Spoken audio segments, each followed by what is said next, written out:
High.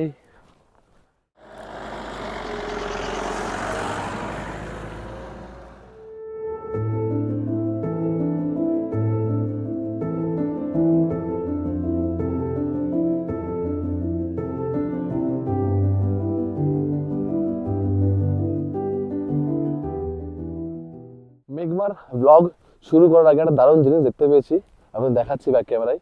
এই দেখুন, এই গম্বুজটার উপর দাঁড় কাক দাঁড়িয়ে আছে।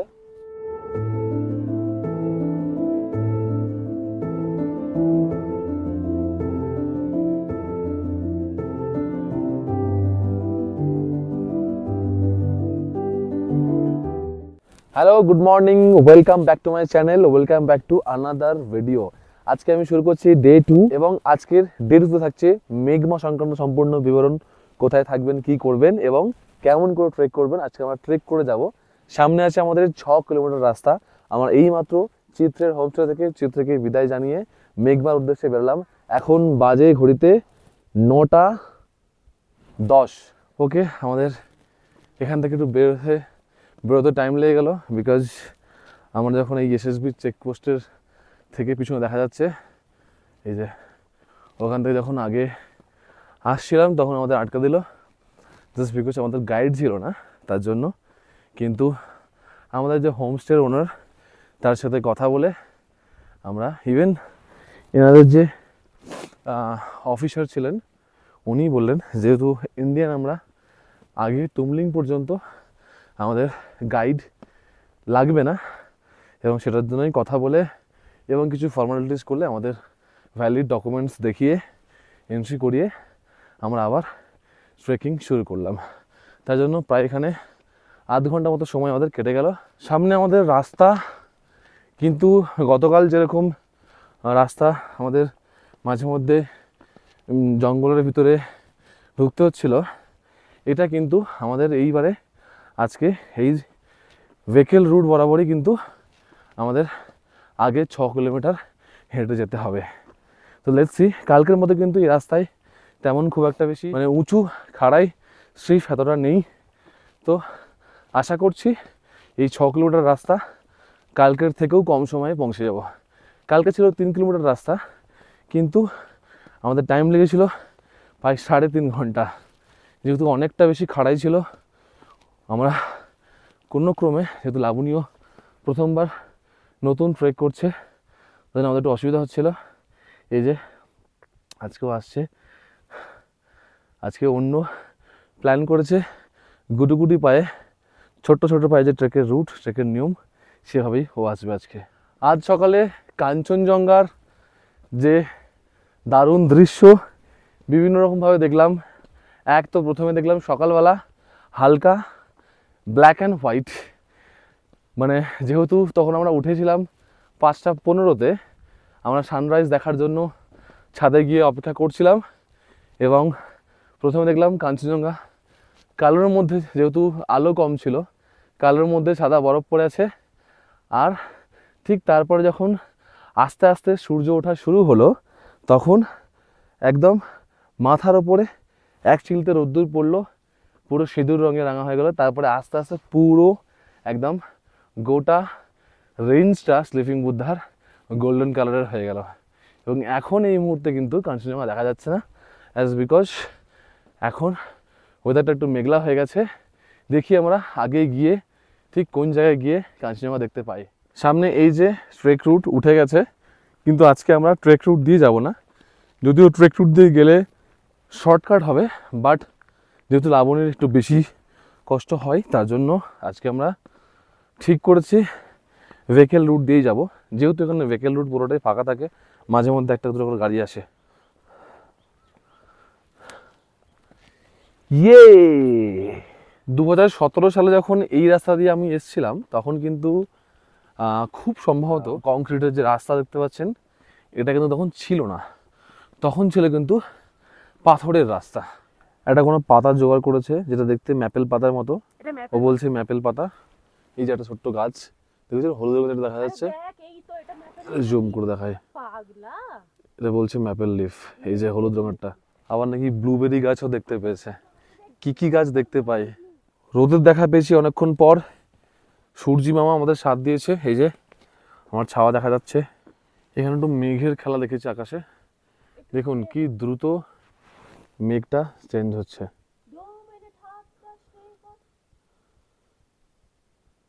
একটুখানি বসে রেস্ট নিচ্ছি, অনেকটা বেশি খাড়াই উঠলাম। আকাশটা বেশ পরিষ্কার লাগছে, পিছনে নীল আকাশ, সাথে সাদা মেঘ তুলোর মতো খুব ফাস্ট মুভিং হচ্ছে। এনিওয়ে রোদটা বেশ ভালোই উঠেছে, আমার ঠিক মাথার পিছনেই রোদটা আছে। এই দেখুন, এই যে বসার জায়গা আছে, এই বসার জায়গায় বসে রেস্ট নিচ্ছি। এখনও আমাদের অনেকটা চলা বাকি, মোটামুটি আমাদের হিসেব ওয়াইজ আমাদের চিত্রে থেকে আর কি এসএসবি চেক পয়েন্ট থেকে 2 কিলোমিটারের মধ্যে লামেধুরা পড়ার কথা, এখনও পর্যন্ত পড়েনি। প্রায় আধ ঘন্টারও বেশি হাঁটছি, 2 কিলোমিটার আধ ঘন্টায় এখনও পর্যন্ত ক্রস করতে পারিনি। তো লেটস সি কতক্ষণে লামেধুরা পড়ছে।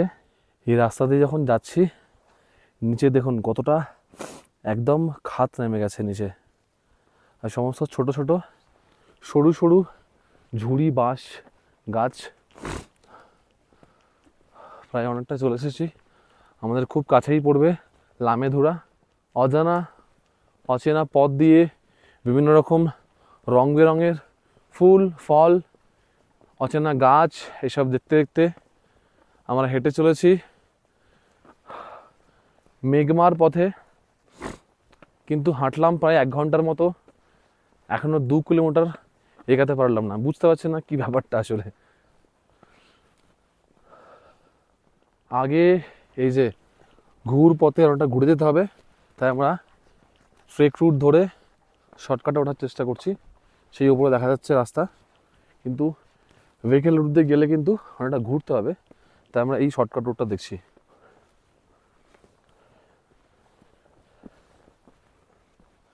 যদি আমরা এই বরাবর ট্রেক রুট ধরে না আসতাম, ভাবুন ওই রাস্তা দেখা যাচ্ছে, ওটা কোন সেই দূর থেকে এদিক দিয়ে ঘুরে ঘুরে উঠেছে।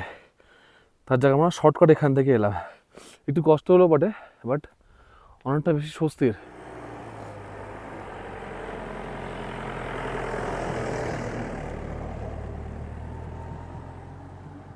এই দেখুন রাস্তার এই সাইডে যে বোল্ডার্সগুলো আছে, নাম লিখে নিশানা রেখে এবারে আবার ভেহিকেল রুট ধরে আবারও চলেছে। এই যে গাছগুলো দেখতে পাচ্ছেন, বড় বড় শ্যাওলা ধরা গাছগুলো, এই গাছগুলোতেই কিন্তু রেড পান্ডা দেখা যায়। স্পেশালি টুমলিং এর পর থেকে এই ধরনের গাছগুলোতে রেড পান্ডারা আপনারা যদি ট্রেক করে যান তাহলে লক্ষ্য করতে পারবেন। অবশেষে প্রায় 1 ঘন্টার বেশি হাঁটার পরে 2 কিলোমিটার পথ মাত্র অতিক্রম করেছি। লামেধুরার এখানে মাইল ফলকে লেখা আছে লামেধুরা মেঘমা আর 4 কিলোমিটার। বুঝতে পারছেন আর কতক্ষণ টাইম লাগবে আমাদের। A little care makes accidents rare. অবশ্যই এখানে যে ধরনের রাস্তা পথ, সেখানে সত্যি একটু কেয়ার করে চলতেই হবে, বিকজ নিচে যদি আপনারা দেখাই পুরোটাই গভীর জঙ্গলে ভরা খাদ। দেখতে পাচ্ছেন জঙ্গল, বাট পুরোটা কিন্তু খাদ, অনেকটা নিচু ডিপ। এতক্ষণ লক্ষ্য করিনি, দেখুন দূরে গরু দেখা যাচ্ছে লামাধুরা আসার পর, মানে পরিষ্কার এটা একটা জনপদের সাইন।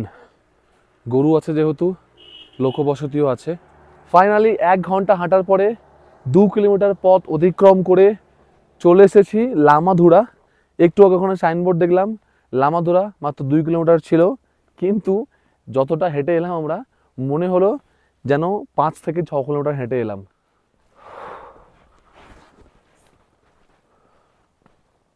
সামনে দেখুন কেমন মেঘের খেলা দেখা যাচ্ছে। ওই যে লামাধুরাতে চলে এসেছি, লামাধুরাতে দোকান রেস্টুরেন্ট দেখা যাচ্ছে, ওই যে দূরে দেখা যাচ্ছে দেখুন। এই দেখুন হাতে বানানো চুরপি লামাধুরাতে, আন্টি এসব হাত से বানাতে না? দেখুন এটা একরকমের চিজ বলতে পারেন, হার্ড চিজ, অ্যাকচুয়ালি চিজই এটা। এই দেখুন এটারই বড়, মানে একদম লম্বা ভার্সনটা এটাকেই কাটা হয়েছিল, এটা কেটে এরকম করা হয়েছে। এবং এই যে ছুরপি এটা কিন্তু ইয়ক মিল্ক দিয়ে বানানো। এই দেখুন ইয়ক মিল্কের হাতে বানানো মাখন। আমরা এখন আছি লামেধুরাতে, ছোট্ট জনপদ। এখানে কয়েকটি বাড়ি আছে, একটি হোমস্টে আছে, সাথে আছে কয়েকটি দোকান, রেস্টুরেন্ট।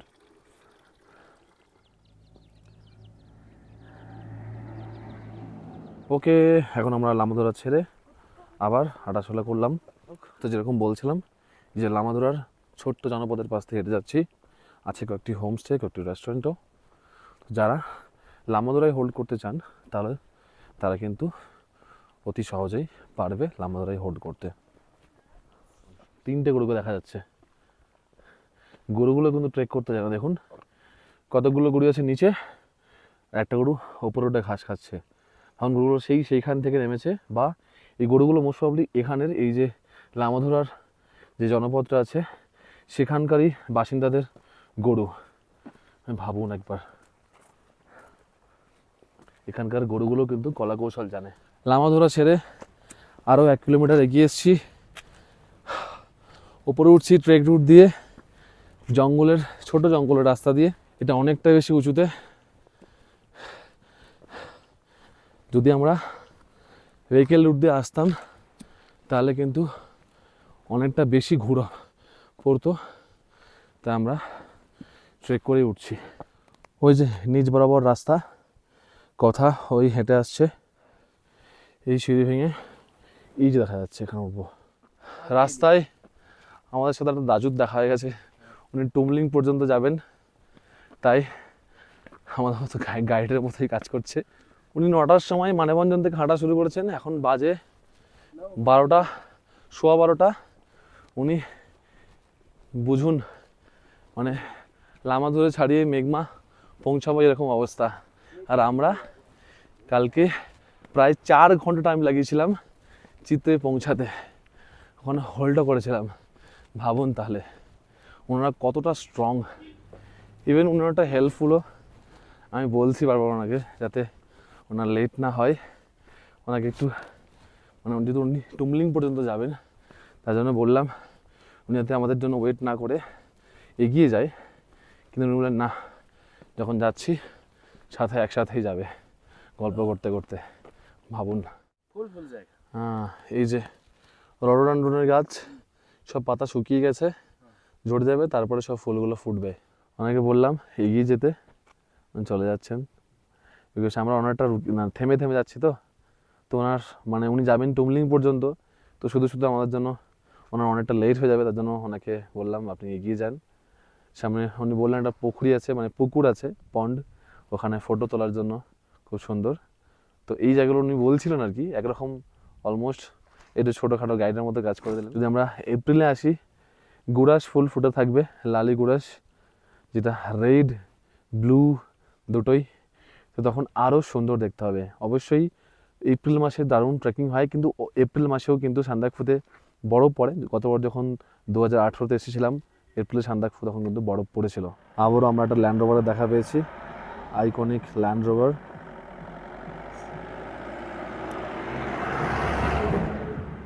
হ্যালো, আমি এখন লামাধুরা থেকে প্রায় 1.5 কিলোমিটার আগে এগিয়ে এসেছি, আর 1.5 থেকে 1 কিলোমিটার এগিয়ে গেলে কিন্তু মেঘনা পড়বে।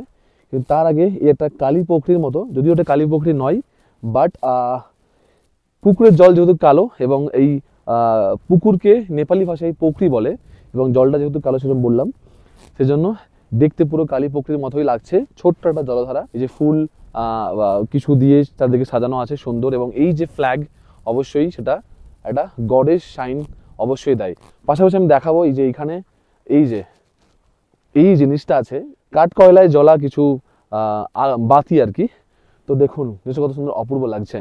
একটা গুড নিউজ এটাই, এই যে পিছনে দেখা যাচ্ছে মাইল ফলক, যেটা সেখানে লেখা আছে লামাধুরা আর 2 কিলোমিটার। মানে আমরা যেহেতু লামাধুরা ছাড়িয়ে এসেছি, মানে 2 কিলোমিটার আমরা হেঁটে চলে এসেছি, আর কিছুক্ষণ গেলেই কিন্তু আমরা পেয়ে যাব আমাদের এই ভিডিও বা আমাদের এই ট্রিপের এই পর্বের অন্তিম ডেস্টিনেশন মেঘমা। এই রাস্তাটা এতটাই সুন্দর, ডান দিকে আমার ডান দিকে ভেহিকেল রুট এবং আমি যাচ্ছি ট্রেক রুট। তবে হ্যাঁ, একটা জিনিস কি, এই রুটের ট্রেক রুটটা কিন্তু খুব বেশি খাড়াই নয়, মানে ফ্ল্যাট হয়ে হয়ে উঠেছে, তার জন্য আমার এবং কথা দুজনেরই সুবিধা হবে।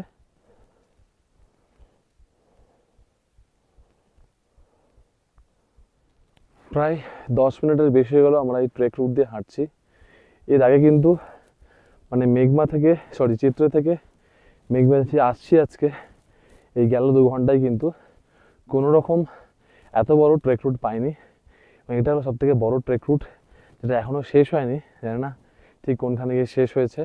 এই যেন এক অজানা পথ, চারিদিকে মেঘের পৃথিবী, তার মাঝখান থেকে সবুজ এবং কালো পাথরের গালিচার মধ্যে দিয়ে হেঁটে হেঁটে যাচ্ছি।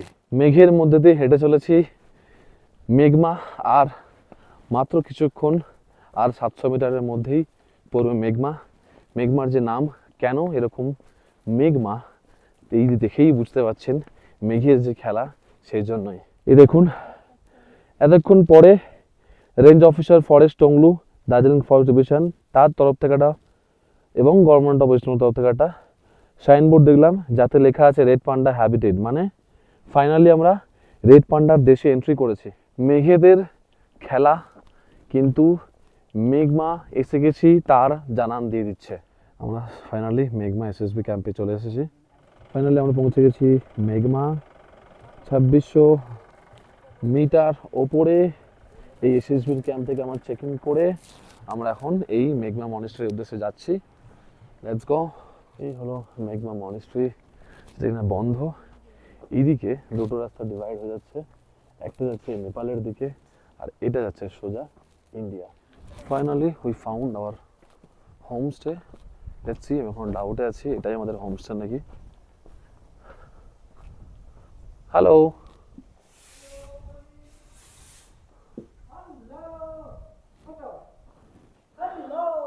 मेघमा होमस्टे, यस, ये हम लोगों का आंटी है, हम लोग को वेलकम कर रहे हैं मेघमा होमस्टे पे। और आप लोग, आपका लोकेशन वो गूगल मैप पे नहीं है ना?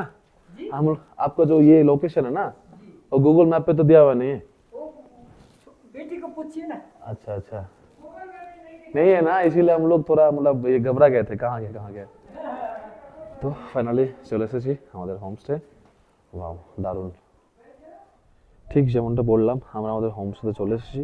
আমরা যদি এই রাস্তা ধরে যাই কিছুটা, মানে অ্যাকচুয়ালি এই রাস্তাটা কিন্তু নেপাল যাওয়ার রাস্তা শুরু হয়ে গেছে, তো আমরা চাইলে হেঁটে নেপালের ভিতর ঢুকতে পারি আমরা এই রাস্তা দিয়ে।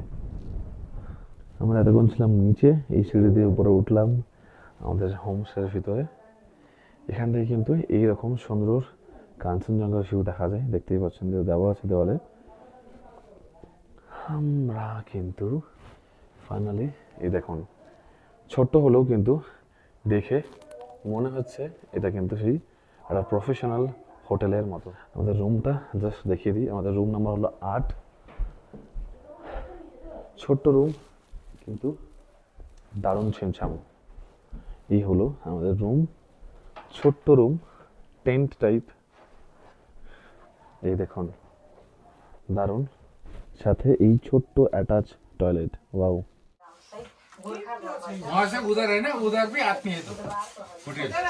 हाँ हाँ, इधर तो कुछ डर होता नहीं। এটা ছিল আমাদের দুপুরের লাঞ্চ। এরই ফাঁকে আপনাদের বলে রাখি, সারাদিন এত হেঁটে ক্লান্ত হয়ে যাওয়ার ফলে আমরা দুপুরে খাওয়া দাওয়া করেই ঘুমিয়ে পড়েছিলাম। তারপর এখন এসেছি আমরা হোমস্টের ওনারের বাড়িতে ডিনার পর্ব সারতে। এর ফাঁকে আপনাদের জানিয়ে রাখবো, ভিডিওটি অতিরিক্ত বড় হয়ে যাওয়ার কারণে সেটাকে শর্ট করার জন্য আজকের ভিডিওটি, এই পর্বটি আমরা এখানেই শেষ করব এবং বাকি পর্বটুকু আমরা তৃতীয় বা শেষ পর্বে দেখাবো। चलिए, हाँ, okay, good night. Good night.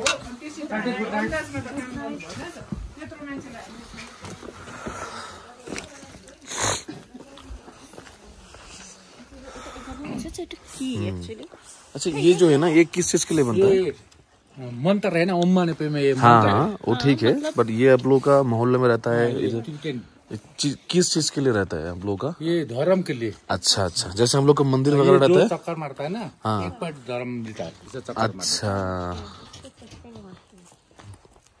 जैसे मंदिर टाइप का हो गया। है। हाँ हाँ, वही। ये मेन स्ट्रीट जैसा है। हाँ हाँ हाँ, समझ गया। ये पूरा टिबेटियन है ना? वहाँ टिबेटन है सब बुद्धा का। হ্যাঁ হ্যাঁ হ্যাঁ, ওই যে উনি আমাদের গুড নাইট বলে চলে গেলেন, হোমস্টের ওনার। আর এই যে উনি আমাদের গোটা হোমস্টেটা আমাদের ভরসায় ছেড়ে গেলেন। নিচে ওদের রেস্টুরেন্ট, ওপরে হলো গিয়ে হোমস্টেটা। আকাশে পুরো তারা দেখা যাচ্ছে, মিটমিট করে জ্বলছে। আকাশ পুরো পরিষ্কার, আশা করছি কাল সকালে আকাশ পরিষ্কার থাকবে। আমরা টংলু যাব ট্রেক করে, আবার ফিরে আসবো কালকে। ওয়েল, আমি এই মুহূর্তে হোমস্টের দায়িত্ব সামলাচ্ছি। মানে অ্যাকচুয়ালি ব্যাপারটা হলো এটাই, আমাদের এই হোমস্টেতে আমরা এই মুহূর্তে আমরাই একমাত্র গেস্ট যারা থাকছি আর কি। এবং আরেকটা জিনিস, সেটা হলো কি হোমস্টের যারা ওনার, তার বাড়ি কিন্তু একটু ভিতরের দিকে আর কি। এই যেটা যে রুটটা আমি দেখালাম, টুমলিং যাওয়ার রুটটা একটু আগে ভিডিওতে দেখালাম, সেই টুমলিং যাওয়ার রুটটাতেই হলো একদম প্রপার নেপালের মধ্যে একদম ওনাদের বাড়ি। ওনাদের বাড়িতে আমাদের নিয়ে গিয়েছিল ডিনার করার জন্য। তো একেবারে হোমলি হসপিটালিটি, একেবারে হোমলি কালচার ভিতরে আমরা বসেছিলাম। তো এই ধরনের যে একটা কি বলবো হসপিটালিটি বা আমাদের উপর ভরসা বা কিছু এরকম, কিন্তু আমি সত্যি বলছি, আমি পার্টিকুলারলি নেপালি কমিউনিটির মধ্যেই দেখেছি। আমি এর আগেও বহু জায়গায় আমি হোমস্টেতে থেকেছি, বহু জায়গায় ঘুরেছি। তো এটাই আমার কাছে মানে গতকাল যেরকম চিত্রেতেও যেরকম হসপিটালিটি ছিল, আপনাদের আগের ভিডিওতে দেখিয়েছি, ঠিক সেরকম এখানেও কিন্তু একইভাবে সেম হোমলি হসপিটালিটি। গতকাল যেরকম চিত্রেতে হাড় কাঁপানো ঠান্ডা ছিল, আজ কিন্তু মেঘমাতে টেম্পারেচার যদিও গুগল ওয়েদারে দেখাচ্ছে 4 থেকে 5 দেখাচ্ছে, ফ্ল্যাকচুয়েট করছে, বাট কিন্তু এখানে টেম্পারেচারের সেরকম আমরা মানে সেরকম ঠান্ডা আমরা ফিল করছি না এই মুহূর্তে। যদিও আমরা ওপরে থাকলে ওপরের রুমটা একটু ঠান্ডা মনে হচ্ছে, নিচে কিন্তু সেরকম কিছু মনে হচ্ছে না। বাট লেটস সি কাল সকালে কীরকম ওয়েদার থাকে।